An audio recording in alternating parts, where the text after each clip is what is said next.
Muy bien, vamos a orar un momento para poder comenzar con nuestro estudio de hoy. Padre, te damos gracias por darnos el privilegio de acercarnos a tu palabra que instruye, tu palabra que corrige, tu palabra que amonesta, tu palabra que confronta, pero al mismo tiempo alienta, Señor, y fortalece, anima. Queremos que tú nos guíes, nos dirijas, que tu Espíritu Santo sea quien nos enseñe y nosotros estar con un corazón dispuesto, con una mente abierta y con la disposición de poder reencauzar, Señor, aquello que hemos perdido quizás en el proceso y poder andar en tu senda, seguir tus pasos como corresponde. Danos gracia y sabiduría para poder entender lo que tú quieres decirnos. Oramos en el nombre de Jesús. Amén. Muy bien, vamos a pasar entonces en nuestro estudio del Evangelio de Lucas al capítulo 10. El capítulo 10, no obstante, el cambio de capítulo no significa un cambio necesariamente de temática. Sabemos que los capítulos y versículos no son originales de la Biblia, es decir, no son inspirados. Por tanto, esto fue hecho por algunos hermanos, algunos creyentes, 1221 y 1551 respectivamente, para dividir en párrafos la Biblia, para dividir con subtítulos y también con capítulos y versículos. De tal forma que el pasar a otro capítulo no necesariamente significa que estamos pasando a otro tema. Y este es el caso precisamente de nuestro texto del día de hoy. Capítulo 10 de Lucas, versículos 1 al 12, vamos a leerlo completo el párrafo, pero vamos a quedarnos en un solo versículo, tratando de entender en términos generales de lo que nos está hablando aquí, que como bien dije, es el mismo tema que mencionó, que escribe Lucas de estos 13 incidentes en el capítulo 9, versículos 57 al 62, pero es importante poder entender a qué está apuntando en este hecho histórico del versículo 1 al 12.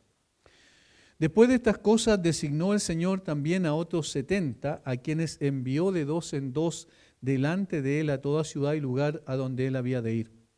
Y les decía, la mies a la verdad es mucha, mas los obreros pocos. Por tanto, rogad al Señor de la mies que envíe obreros a su mies. Id, he aquí yo os envío como corderos en medio de lobos. No llevéis bolsa, ni alforja, ni calzado, y a nadie saludéis por el camino. En cualquier casa donde entréis, primeramente decid, paz sea a esta casa. Y si hubiera allí algún hijo de paz, vuestra paz reposará sobre él, y si no, se volverá a vosotros. Y posad en aquella misma casa, comiendo y bebiendo lo que os den, porque el obrero es digno de su salario. No os paséis de casa en casa. En cualquier ciudad a donde entréis y os reciban, comed lo que os pongan delante. Y sanad a los enfermos que en ella haya, y decirles, se ha acercado a vosotros el reino de Dios. Mas en cualquier ciudad donde entréis y no os reciban, saliendo por sus calles, decid, aún el polvo de vuestra ciudad que se ha pegado a nuestros pies lo sacudimos contra vosotros, pero esto sabed, que el reino de Dios se ha acercado a vosotros. Y os digo que en aquel día será más tolerable el castigo para Sodoma que para aquella ciudad. Esto es parte del contenido exclusivo de Lucas, es decir, Lucas se caracteriza a diferencia de los otros, o se diferencia de los otros evangelistas, Mateo y Marcos, en que tiene contenido exclusivo, que no están en los otros evangelios, tampoco en Juan. Y por tanto, el capítulo 10 en particular tiene bastante contenido exclusivo de Lucas y este es uno de ellos. En ninguno de los otros evangelistas encontramos esta historia. Y digo historia porque hay que recalcarlo, porque nosotros no podemos interpretar esto literalmente, aplicarlo literalmente a lo que pasa en el día de hoy, sino que hemos de extraer principios de algo que es un hecho histórico irrepetible. La misión de estos 70 a los cuales el Señor escoge y los envía, esto es irrepetible, sin embargo tiene principios que nosotros hemos de aplicar a nuestro contexto. Estos 12 versículos nos ayudan a poder entender algo que tiene que ver con la misión, con la tarea, con lo que el Señor nos encomendó como encargo a cada uno de nosotros. Hay algo bien interesante que siempre llama la atención y es coherente con una canción antigua, un coro antiguo que cantábamos. Hay cosas que yo no comprendo. Y si hay algo que no comprendemos y nos cuesta poder calzar en nuestra cabeza, es el hecho de saber que el Señor, el dueño de todas las cosas, el Creador, y como aprendimos o recordamos el fin de semana pasado, el Señor que ha creado todas las cosas, que sustenta todas las cosas con su poder y que tiene autoridad y capacidad de poder haber evangelizado el mundo completamente en un momento, en un instante. No obstante, Él escoge hacerlo a través de hombres. Esas son las cosas que no comprendemos. Esa es una de las cosas que no comprendemos, ¿verdad? Al respecto hay que hacer dos consideraciones en este sentido. ¿Por qué el Señor ha querido tomar a personas que en realidad tenemos tantas fallas, tantas falencias en nuestro carácter, somos limitados en tantos aspectos intelectualmente, en cuanto a espacio, ocupamos un solo espacio en un solo lugar, en un solo momento, no tenemos la capacidad de estar en todo lugar al mismo tiempo? Él sí lo tiene. ¿Por qué el Señor hace eso? ¿Por qué quiere escoger a personas como nosotros? Es increíble que el Señor del cielo y la tierra, que tiene poder y autoridad sobre todo, desee usar instrumentos tan débiles, frágiles, limitados y falibles como somos los hombres, para una obra tan grande como la que Él se propone hacer, que es la expansión de este mensaje glorioso del Evangelio para que llegue a toda criatura. ¿Cómo puede ser posible que el Señor haya establecido esto? No entendemos, no sabemos por qué, pero sí sabemos una cosa, es un hecho y la Biblia lo presenta así. La segunda consideración es que estos hombres, y ahora de la perspectiva humana, estos hombres escogidos por el Señor tienen el privilegio de trabajar por aquello que tiene resultados eternos, que es un trabajo que está más allá de cualquier otro trabajo y que no tiene ninguna comparación con cualquier otro trabajo que nosotros podamos hacer en esta tierra. ¿Me explico? Es decir, es un gran privilegio, un extraordinario privilegio que el Señor quiera usarnos a nosotros, seres humanos falibles y además personas, como dije, limitadas en muchos aspectos, para llevar el mensaje más importante de todos en todo tiempo y en todo lugar. Es un privilegio entonces. De hecho, cuando uno entiende, por ejemplo, que es llamado a una tarea así a tiempo completo, como es el caso de los pastores, los misioneros, los evangelistas, los maestros, uno entiende que esto es más que un trabajo, es un privilegio, es una satisfacción. Porque lo que se hace con el mensaje, al llevar el mensaje, está produciendo resultados que van a permanecer para siempre. No son cuestiones circunstanciales y momentáneas, no es que uno, ¿cierto?, va a hacer una tarea y va a lograr, por ejemplo, si está trabajando en una fábrica, que haya un producto que va a servir a otras personas, pero ese producto va a servir a esas personas en un tiempo limitado y circunstancial. Pero el hecho de que ese mensaje caiga en el corazón de las personas y transforme la vida de las personas, eso no va a ser solo para esta tierra, para este tiempo, sino va a trascender por la eternidad.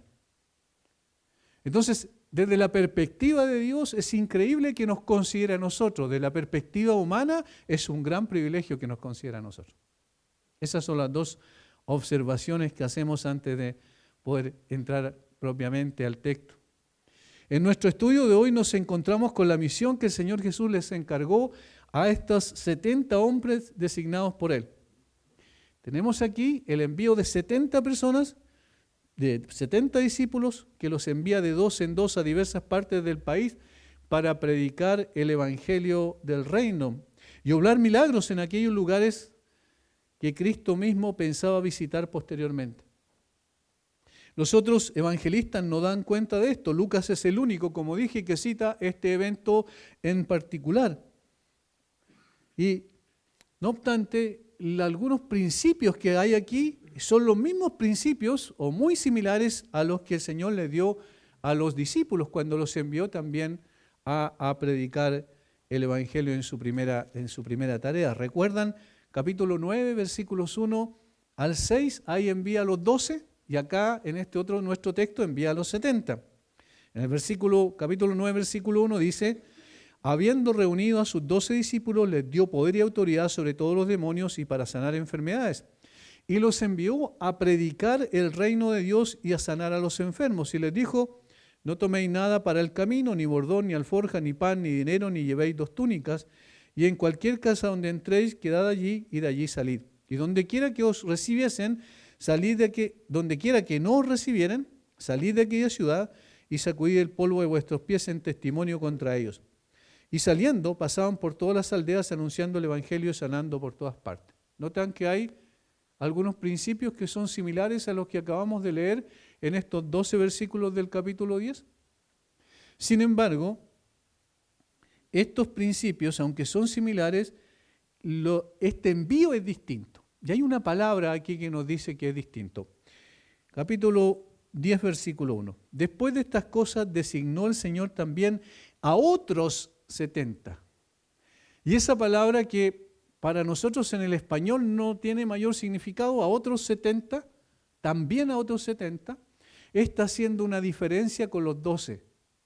Porque esta palabra en el original es héteros. Hay 2 palabras que significan otro, o que se traducen otro en nuestro lenguaje español, 2 palabras del griego. Una es héteros, que significa distinto, otros distintos, diferentes. ¿Y a qué? ¿Cuál es la alusión o el contraste? A los discípulos. Es decir, los discípulos eran un grupo exclusivo, diferente a todos los demás. Y estos 70 eran otros discípulos, diferentes en función a los que eran los 12. La otra palabra que se utiliza para que ustedes sepan es alos o ayos también, y que significa de la misma especie, igual, similar. Y eso es usado, por ejemplo, cuando el Señor Jesucristo en Juan dice: es necesario que yo me vaya, pero cuando yo me vaya os enviaré otro consolador. Otro consolador. Y Él se presenta antes como un consolador. Y luego dice: enviaré otro consolador. Pero esa palabra otro es aios o alos en griego y significa de la misma especie, de la misma naturaleza. ¿Entienden? Es decir, eso significa igual, de la misma naturaleza en el caso de otro consolador, porque Jesús y el Espíritu Santo son ambos, ¿cierto? Ambas personas Dios.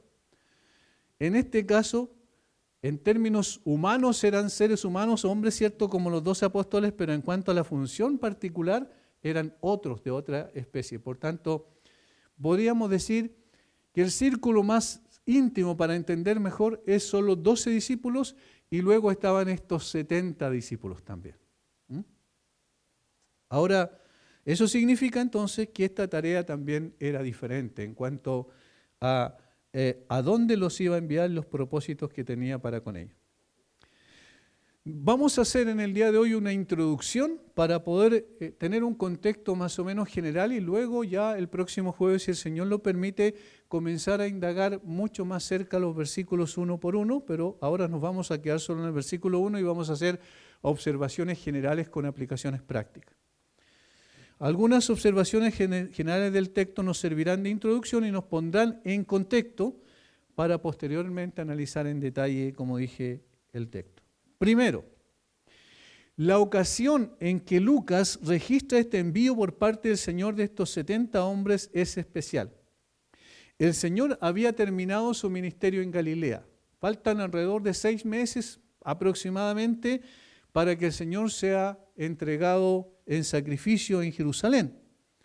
Por tanto, en esta parte, el Señor ya después de terminar su ministerio en Galilea, comienza su viaje hacia Jerusalén, donde consumaría su plan de redención a través de su muerte vicaria, ¿cierto? De su muerte, el lugar nuestro, eso estamos diciendo, su consiguiente resurrección y su posterior ascensión a los cielos, que sería también del mismo lugar. Este viaje se haría por la región de Perea, al oriente del Jordán, principalmente. Y aquí hay algo interesante que después vamos a tocar también, y que tiene que ver con, yo lo he dicho en otras ocasiones en otro estudio, pero es bueno recordarlo. Habían 2 caminos entre Judea y Galilea, o Galilea y Judea, según donde esté la persona en cuanto a su origen. Jesús iba a salir de Galilea, pero tenía 2 posibilidades: ir directo por el oeste del Jordán o ir por el este del Jordán. Ese era el otro camino.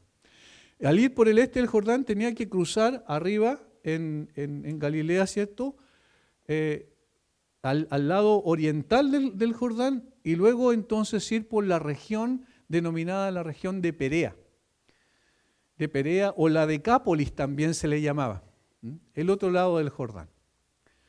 Y de esa manera muchas veces los judíos hacían ese viaje para evitar pasar por Samaria, que estaba en el medio, en cuanto a región estamos hablando. ¿Por qué? Porque no querían toparse con los samaritanos.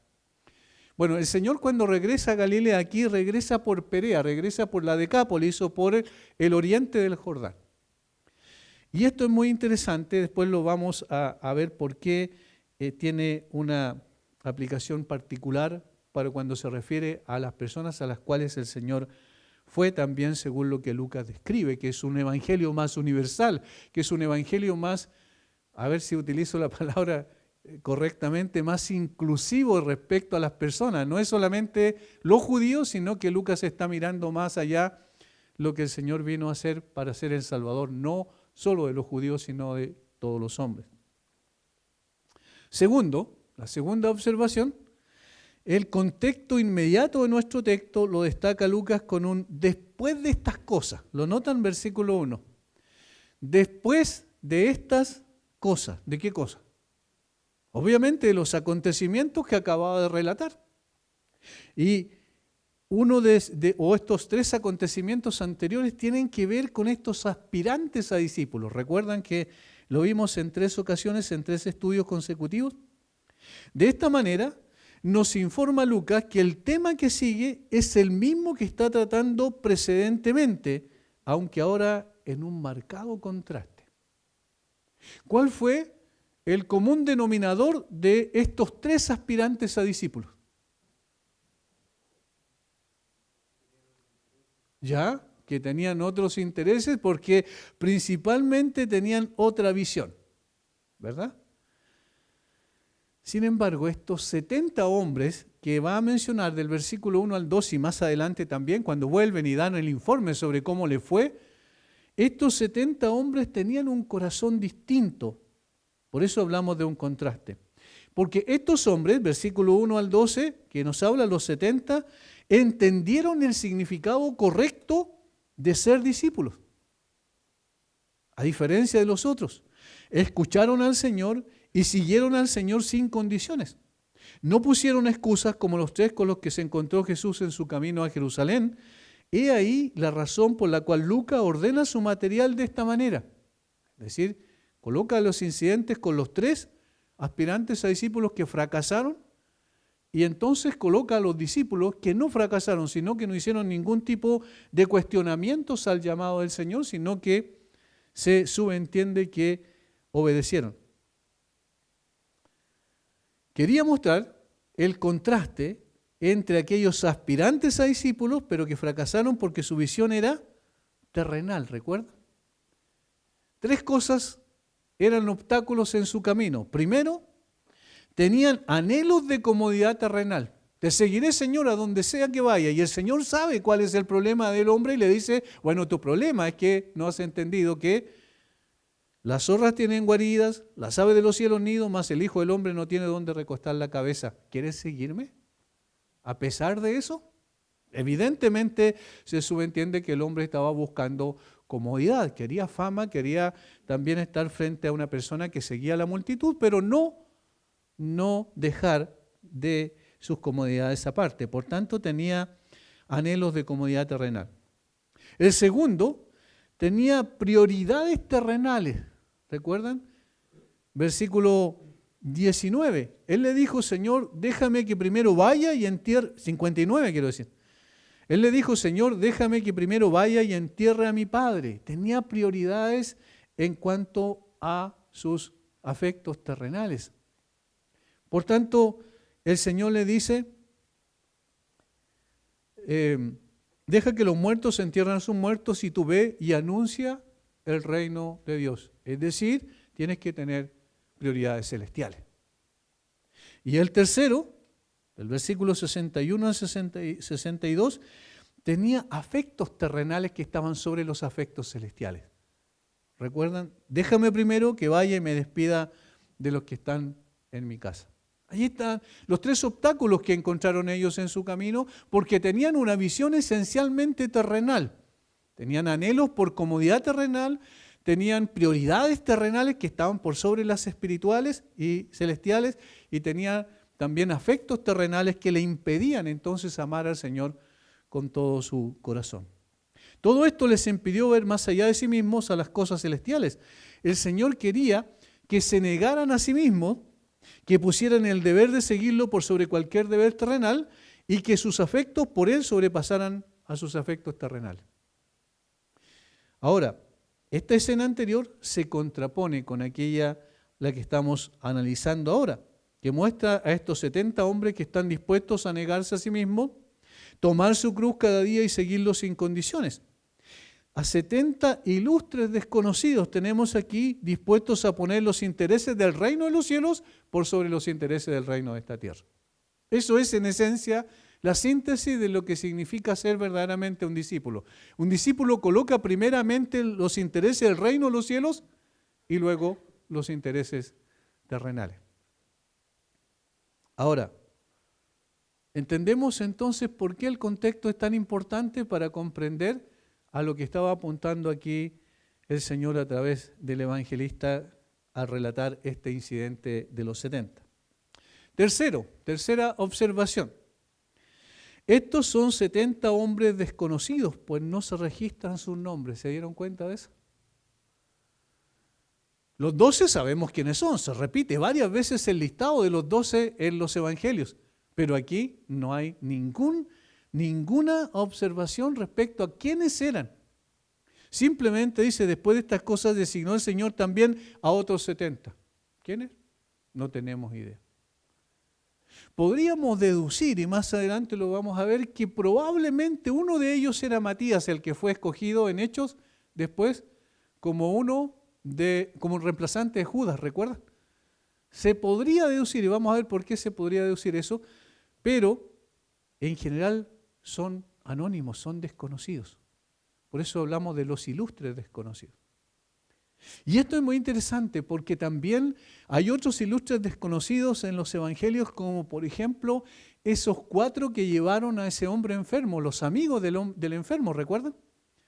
El paralítico, que no podía movilizarse a sí mismo, ellos lo llevaron, había mucha gente y no obstante ellos siguieron insistiendo hasta que finalmente subieron al techo de la casa, abrieron un poco el techo, ¿cierto? E introdujeron a su amigo en la camilla hasta ponerlo frente al Señor Jesucristo. Y es interesante porque cuando el Señor lo sana, este paralítico dice, viendo Jesús la fe de ellos. ¿Se fijan?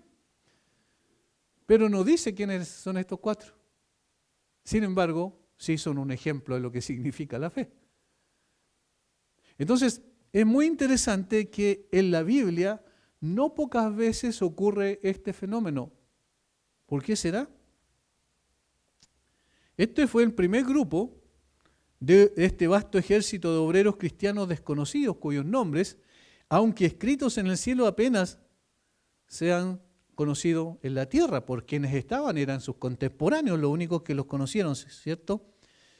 Estos hombres fueron enviados por el rey a anunciar su presencia como verdaderos heraldos del rey de reyes y señor de señores, como sus portavoces, como quienes iban en el nombre del rey, en el poder del rey y la autoridad del rey, a poder pronunciar este maravilloso mensaje de salvación, para que prepararan sus corazones para la venida del Señor Jesucristo cuando fuera a visitar esas ciudades.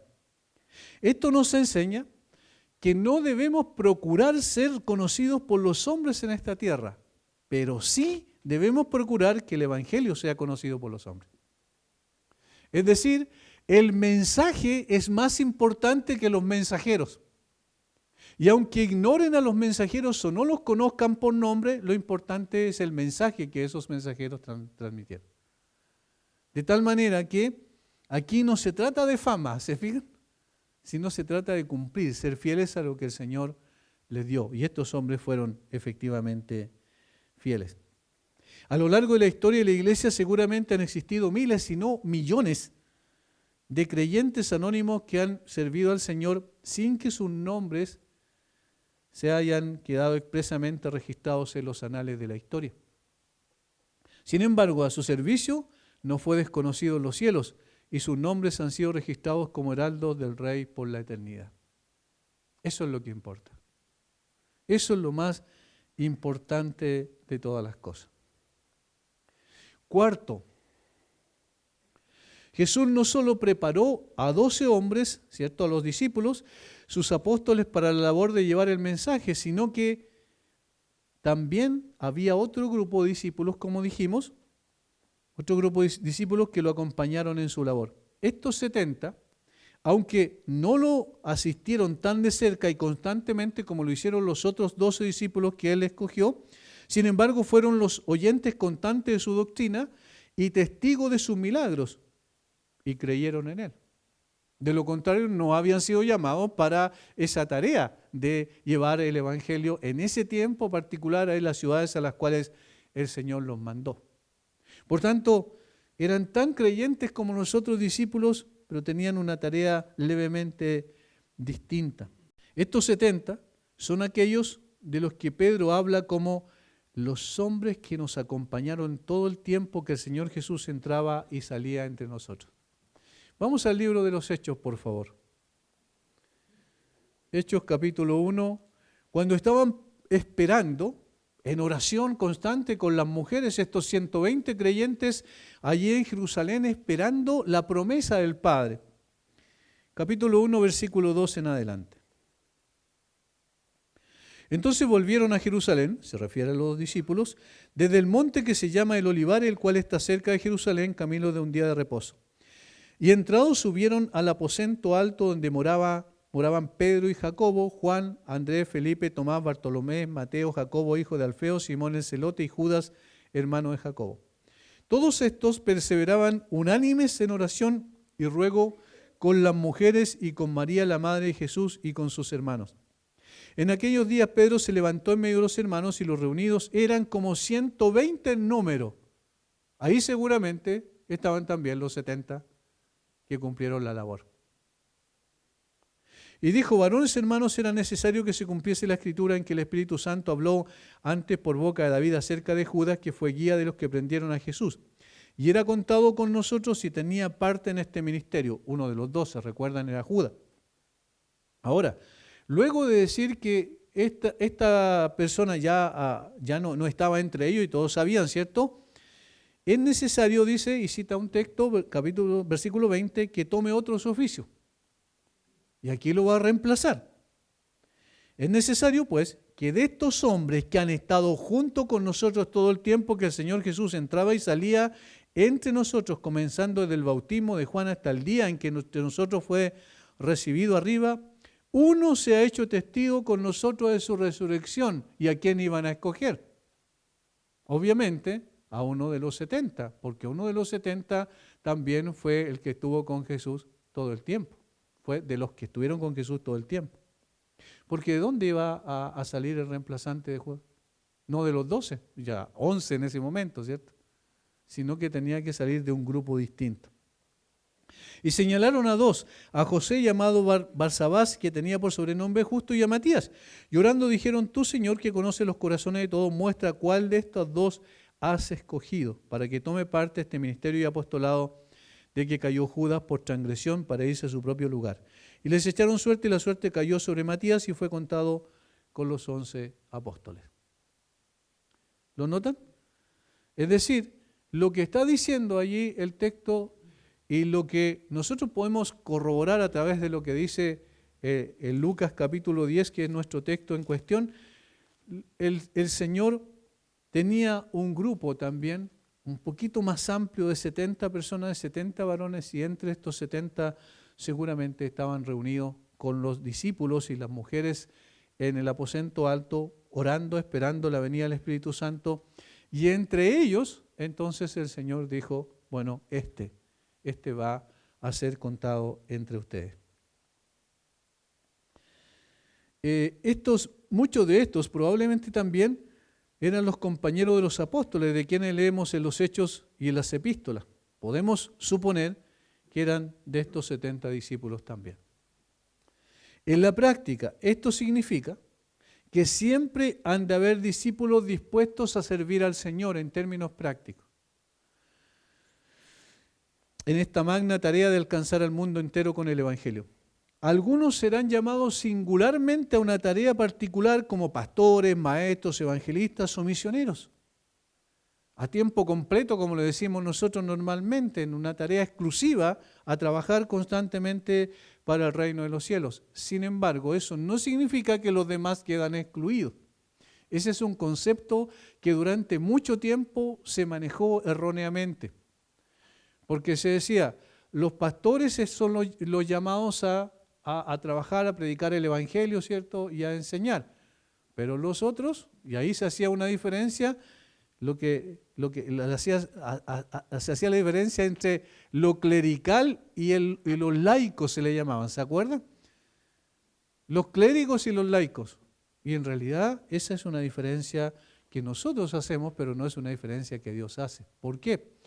Porque si podemos ver aquí en este caso, los apóstoles podrían ser aquellos que fueron llamados de una forma particular a ser los pastores, los maestros, los evangelistas o los misioneros. En ese caso de ellos particular eran los apóstoles, ¿cierto? Pero muchos, y parte de los 70, ¿cierto? O los 70 mismos, si no la mayoría, si lo aplicamos, son designados por el Señor para servir en cualquier otra área del ministerio, en cualquier otra área de la obra de Dios. Por tanto, nadie puede excluirse, nadie puede decir yo no, porque a mí no me corresponde. A mí el Señor no me ha llamado a hacer esto. Yo tengo otro trabajo. Eso es no entender qué significa ser creyente, qué significa ser discípulo. Todos los discípulos estamos llamados de una u otra manera a servir al Señor. ¿Dónde? Donde el Señor quiera. ¿Cómo? Como el Señor quiera. No existe trabajo de segunda clase o segunda mano cuando se trata de servir en la obra del Señor. Todos y cada uno de los creyentes hemos asumido un compromiso con el Señor para llevar su nombre a toda criatura. Todos y cada uno de los creyentes somos entonces heraldos del Rey.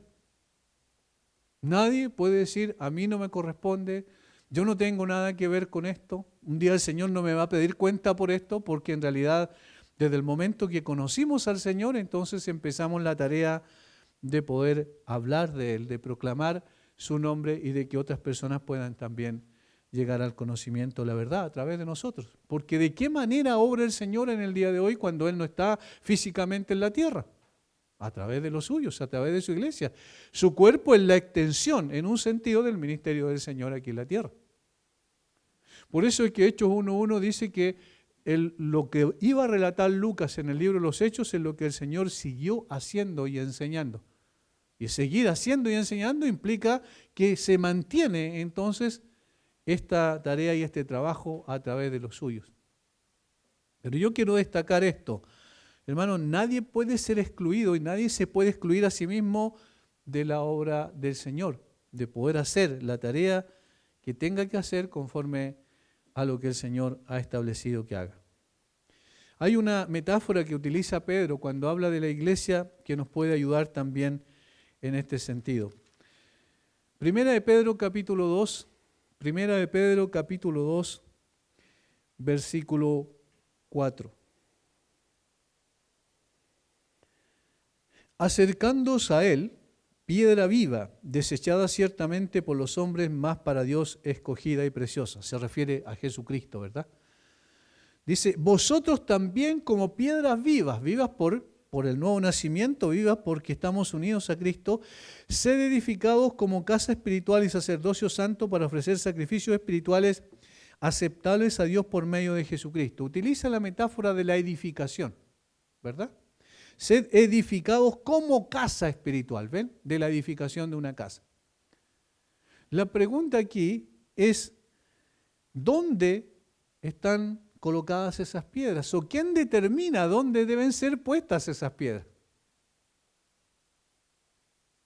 Porque dice que todos somos piedras vivas, ¿cierto? Y ahí hablando de un edificio de piedras, obviamente ese es el sentido de la metáfora.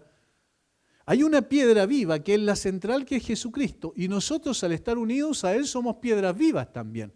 Pero ¿dónde? ¿En qué parte de la edificación somos puestos? ¿Donde nosotros queramos? No, donde Él determine, ¿verdad? Y eso es muy importante que lo entendamos, donde Él lo determine. Sin embargo, todos somos parte del edificio. El apóstol Pablo utilizó la otra metáfora también, recuerdan la del cuerpo, que es muy fácil de entender, donde dice que todos somos miembros del cuerpo, pero no todos cumplimos la misma función. Pero todos somos útiles para la funcionamiento del cuerpo completo, ¿verdad? Entonces dice, el ojo no puede decir al oído, no te necesito, ni viceversa. Y los pies no pueden decir al cerebro, no te necesito, porque el cerebro es el que da las órdenes. ¿Me entienden? Es decir, cada uno de los órganos son imprescindibles para el funcionamiento del cuerpo completo. Eso es lo que está diciendo el apóstol Pablo. Pero cada órgano cumple la función que fue determinada por el Creador. Así también, cada creyente cumple una función dentro del cuerpo de Cristo particular que va a ser usada conforme a lo que el Señor ha establecido. ¿Dónde, en qué lugar de la obra? Dios sabe. Quinto, estos 70 hombres fueron escogidos y designados a su misión por el Señor Jesucristo mismo. Después de estas cosas, designó el Señor también a otros 70. Fueron designados, escogidos y designados por el Señor Jesucristo. La palabra designó en el original solo aparece en otra parte del Nuevo Testamento, justamente un texto que leímos, Hechos 1:24, cuando se refiere a la elección que el Señor hace de Matías para reemplazar a Judas como apóstol. Por tanto, lo que está enfatizando aquí, que esta es una función específica que el Señor estableció para estos hombres. No fueron ellos los que dijeron, esto es lo que yo voy a hacer. El Señor es el que lo escogió y le dijo, esto es lo que tienes que hacer. De tal manera que se trata de un llamado soberano del Señor para realizar una tarea específica en la obra de Dios. Esto fue lo ocurrido específicamente con estos hombres. Ellos fueron designados para un propósito diferente al de los apóstoles. Los apóstoles debían estar con el Señor, escuchar sus instrucciones, ser testigos de sus milagros, de su sufrimiento, de su muerte, de su resurrección y de su ascensión, para que pudiesen ir y proclamar todas estas cosas al mundo. Los apóstoles fueron establecidos por el Señor para que fueran columnas de la iglesia, ¿recuerdan? A través del establecimiento de la doctrina, Hechos capítulo 2, versículo 42, y perseveraban en la doctrina de los apóstoles. Tenían una asignación particular, única e irrepetible. Cuando murieron ellos ya no existen apóstoles, como bien sabemos, porque ya habían sido puestas las bases y el fundamento de la iglesia a través de la doctrina que estos hombres establecieron. Esa era su función. Los 70 fueron enviados a predicar de inmediato y principalmente donde el mismo estaba por venir, es decir, a las ciudades que el Señor iba a visitar posteriormente. Tenían entonces una tarea distinta. Debían ir a los pueblos y ciudades y preparar el camino para su venida. El número 70 era un número favorito entre los judíos. El número de ancianos que Moisés nombró para ayudarlo fueron 70. Números 11:16, números 11:25. El número que compuso el Sanedrino, Consejo de la Nación, eran 70 también.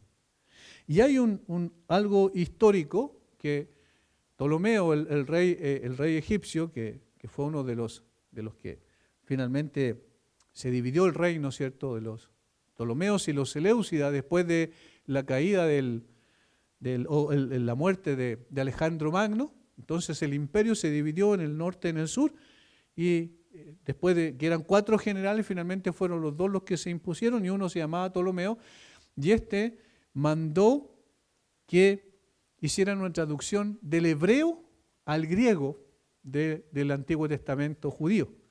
Eso se llamó por el año 250 a.C., la Septuaginta. Esa es la primera traducción o versión que se hizo del hebreo al griego. Y los que fueron designados para hacer esta traducción fueron 70 también. Entonces ese número es muy, muy particular en términos de la historia judía. Estas personas tenían un oficio temporal, Tenía un diseño específico este oficio. Y por supuesto que sería impropio intentar encontrar una continuación de él. Es decir, por eso yo hablé al principio que esto es un hecho histórico irrepetible. No es que ahora también tienen que haber un grupo de los 70 para seguir. No, es un hecho histórico irrepetible, pero tiene que ver con un objetivo particular y específico que el Señor tenía para ello. ¿Por qué no tiene sentido ya? Porque obviamente el Señor le dijo que fueran a las ciudades que Él posteriormente visitaría como sus precursores. Pero ya el Señor no visita las ciudades en términos físicos como las ciudades de Perea y de Decápolis que Él iba a visitar en su camino a Jerusalén. Por tanto, ahora ese grupo no existe ni tiene que existir. Sin embargo, los principios derivados de esto siguen vigentes y son aplicables al día de hoy. Como dije anteriormente, el Señor es el que llama y designa a quien quiere para la labor que Él determine a cada uno. No somos los creyentes los que determinamos dónde servir, es el Señor el que lo hace. Sexto, la sexta observación. Estos hombres fueron enviados de dos en dos. Y esto es algo muy interesante también. Alguien va a decir, entonces los mormones tienen razón, ¿cierto? Porque andan de dos en dos, y cuando anda uno solo, dice, a personas que andan siempre solos le dicen el mormón guacho, porque ¿cierto? Falta a su compañero al lado. Pero en términos reales, esto que el Señor hizo tiene mucho sentido, y tiene un sentido fundamentalmente práctico. Y lo vamos a ver por qué. Hubo mucha sabiduría en enviarlo de esta manera. El Señor nos creó como seres sociales. ¿Qué significa? Que nos creó para asociarnos con otros, para compartir con otros, para relacionarnos con otros. Y cuando se trata de la obra de Dios es mucho más importante todavía, porque no envió a estos hombres a cada uno por su lado. Tú vas para allá, y 70 ciudades, 70 personas, cada uno va a ir a una ciudad diferente, sino que le dijo que fueran de dos en dos a visitar las ciudades. Se hizo sin duda esto en términos prácticos para que pudieran ayudarse unos a otros a través del consejo mutuo y para que pudieran sostenerse y consolarse unos a otros en sus persecuciones y pruebas. Nuestro Señor mostró en esto la conveniencia de tener a una persona cercana que compartiera el mismo propósito, el mismo objetivo, que tuviese la misma fe y la misma convicción y que fuera también de ayuda para el otro y viceversa. ¿Y esto no es verdad de todo cristiano?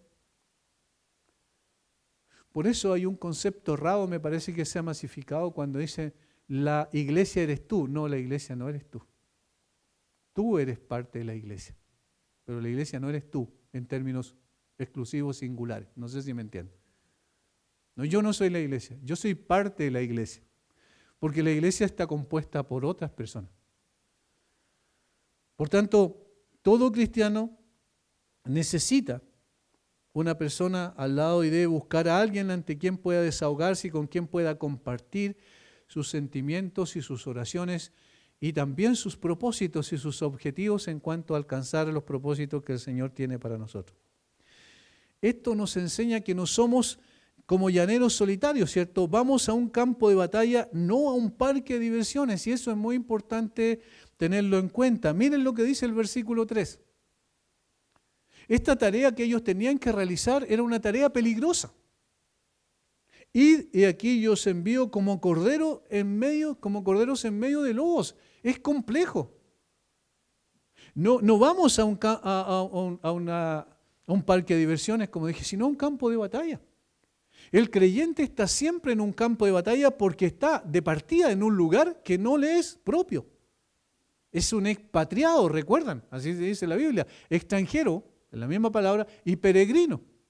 De tal manera que está en un lugar que no le es propio y en consecuencia va a encontrar obstáculos en ese proceso de poder ir y hacer la tarea que el Señor le asignó. Y entonces, en ese sentido, necesita, sin duda, a alguien que esté a su lado. La figura de cordero en medio de lobos es una figura no muy halagüeña y muy alentadora, ¿verdad? Sin embargo, ese es el ambiente en el que se mueve un creyente. Por tanto, el compañerismo es indispensable cuando vamos en el nombre del Señor a realizar la tarea que nos ha encomendado. Necesitamos el apoyo mutuo con el cual somos fortalecidos. De allí la importancia de la iglesia. Somos consolados, somos animados a seguir cuando las dificultades se presentan. Somos seres dependientes en este sentido, también en términos horizontales, además obviamente de nuestra dependencia principal en términos verticales con el Señor, pero también somos dependientes el uno del otro. Cuando se trata de una obra tan grande y gloriosa en la que encontraremos múltiples enemigos, nos necesitamos mutuamente. ¿Eso no es lo que dicen las epístolas? Sobrellevar las cargas los unos de los otros. Perdonados los unos a los otros, soportados los unos a los otros. Siempre habla en esos términos el apóstol Pablo para mostrar la necesidad de dependencia que tenemos el uno con el otro. Y por eso no ir solo es obviamente esencial. Los envió de dos en dos. Este principio puede haber sido tomado de Eclesiastés capítulo 4, versículo 9 al 2, donde Salomón dice: mejores son dos que uno, porque tienen mejor paga de su trabajo, porque si cayeren, el uno levantará a su compañero. Pero ay del solo, que cuando cayere no habrá segundo que lo levante. También si dos durmieren juntos se calentarán mutuamente, mas ¿cómo se calentará uno solo? Y si alguno prevaleciere contra uno, dos le resistirán, y cordón de 3 dobleces no se rompe pronto. Ese es el principio que aparece ahí en Eclesiastés. Ahora, hay una segunda razón por la cual también, que se deriva de la misma escritura, y es el hecho que, contextualmente hablando, la ley del Antiguo Testamento requería que todo asunto se resolviera mediante el testimonio de 2 o 3 testigos. ¿Recuerdan? Deuteronomio 19:15. Por tanto, el testimonio que estos hombres dieran acerca de Jesús en los pueblos y aldeas se conformaría a los requisitos de la ley. En otras palabras, eran hombres enviados sobre el fundamento de la palabra de Dios. Y este principio es muy interesante, porque enfatiza el hecho de que un heraldo, es decir, alguien que va y habla en nombre del rey, es al mismo tiempo un testigo. Hechos 1:8.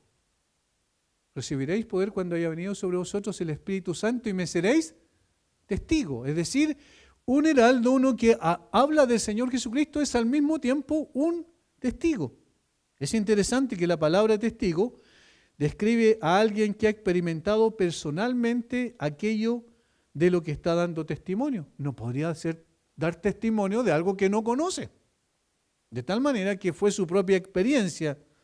De hecho, esta palabra que aparece en Hechos 1:8, en el original, llegó con el tiempo a ser usada para aquellos que dieron su vida por una causa, un mártir.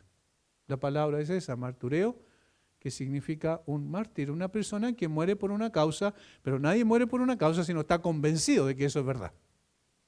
De tal manera que el testigo es alguien que da testimonio de Cristo y no de sí mismo. Ha sido llamado para hablar de las virtudes de aquel que lo llamó de las tinieblas a su luz admirable, no de sus virtudes. Por eso es que cuando escuchen a alguien hablar de sí mismo, usando la palabra de Dios, está torciendo las Escrituras. Porque el que habla en términos del cristianismo habla de Cristo y de sus virtudes. Somos testigos, no somos los protagonistas. Jesucristo es el protagonista, nosotros testificamos de Él. Ese es el sentido. Séptimo, hay aquí una observación más que pasa un tanto desapercibida, y es el hecho de que Jesús envía a estos 70 a predicar el Evangelio del Reino a una región en que no solo había aldeas y ciudades judías, sino también gentiles. Los 70 debían ir a todos los pueblos que Jesús planeaba visitar, aparentemente no solo a los pueblos judíos, sino también a los de las áreas samaritanas y gentil que habían en la zona. Esto es interesante, porque aparece como una anticipación de que Jesús no solo vino a salvar a los judíos, sino también a los gentiles, y Lucas es el escritor que más hace alusión a ello. Hay un ejemplo en el Evangelio de Lucas que es el que lo deja claramente establecido. Mateo tiene una genealogía, recuerdan el capítulo 1 de Mateo respecto del Señor Jesucristo. Pero la genealogía de Mateo apunta al pueblo judío esencialmente. Y coloca que ese era lo que él estaba escribiendo, era la genealogía de Jesús, el hijo de Abraham, hijo de David. O hijo de David, hijo de Abraham, dice. Y el caso de Lucas, Lucas hace una genealogía mucho más extensa y apunta a que Jesús era el descendiente de Adán, para incluir a toda la humanidad. Lucas capítulo 3, versículo 23 en adelante, no se preocupen por los nombres, pero a esto es lo que quiero apuntar finalmente. Jesús mismo, al comenzar su ministerio, era como de 30 años, hijo, según se creía, de José, hijo de Elí, hijo de Matat, hijo de Leví, ¿cierto? Ahí va abajo hasta llegar al versículo 37 y 38. Hijo de Matusalén, hijo de Enoc, hijo de Jared, hijo de Mahalaleel, hijo de Cainán, hijo de Enos, hijo de Set, hijo de Adán. ¿Lo ven? Hijo de Dios. ¿Cuál era el propósito de hacer esta genealogía? De mostrar que Jesús no solo vino a salvar a los judíos, sino también a los gentiles. Y aquí, cuando Él va a Jerusalén en su último viaje, donde va a entregar su vida por los pecadores, también pasa por aldeas gentiles. Octavo y último, estos 70 hombres fueron enviados como precursores de Jesús, versículo 1, capítulo 10 de Lucas, dice, a quienes envió de dos en dos delante de él a toda ciudad y lugar a donde él había de ir. A donde él había de ir. Fueron enviados de dos en dos delante de él a toda ciudad y lugar donde él había de ir. También se puede traducir esta delante de él, delante de su rostro. Es decir, a modo de preparar el corazón de los hombres para recibir a Jesús cuando Él viniere. Evidentemente estos discípulos debían hacer lo que Juan el Bautista había hecho a través de su testimonio verbal, es decir, preparar al pueblo para la venida y la predicación del Mesías. Lucas 7, 27. Y aquí otra pregunta otra vez que queda en la nebulosa. ¿Necesitaba el Señor que hombres prepararan su camino para finalmente llegar a esas ciudades? Obviamente, en términos de que Él era el Dios Todopoderoso, no, pero quiso usar a esos hombres para que prepararan el camino hasta su llegada, anticiparan su llegada. Y esto es muy interesante. Cuando el Señor nos envía a hablar a otros de Cristo, el Señor nos envía como aquellos que vamos y preparamos el terreno. Para poner el ejemplo de la agricultura, ¿cierto? A preparar el terreno, a arar, ¿verdad? Y hacer todo lo que se requiere para que llegue el momento de la siembra. ¿Cómo lo hacemos nosotros en términos prácticos? A través de la proclamación de la palabra de Dios, del Evangelio de Jesucristo. Nosotros no tenemos la capacidad de entronizar a Cristo en sus corazones, ¿verdad? No fuimos llamados a eso, porque esa es la tarea del Señor. Estos 70 hombres sí van a predicar el Evangelio del reino. Eso es lo que dice el versículo 8, que ellos tenían que decir, se ha acercado a vosotros el reino de Dios. Versículo 11, la última parte, pero esto sabed que el reino de Dios se ha acercado a vosotros. ¿Pero qué tenían que hacer con eso? Preparaban el terreno para cuando el Señor viniera. Y eso seguimos haciendo nosotros. No tenemos ningún poder y autoridad ni capacidad, ni siquiera a las personas más cercanas a nosotros, ni siquiera a nuestros hijos. No podemos colocar a Cristo en sus corazones. No podemos hacerlo nosotros. Es imposible. Pero ¿qué podemos hacer? Y esa es nuestra tarea, predicarles el Evangelio, para que cuando el Señor así lo disponga en su perfecta soberanía y sabiduría, quebrante ese corazón y entonces sea el Rey sobre esa vida.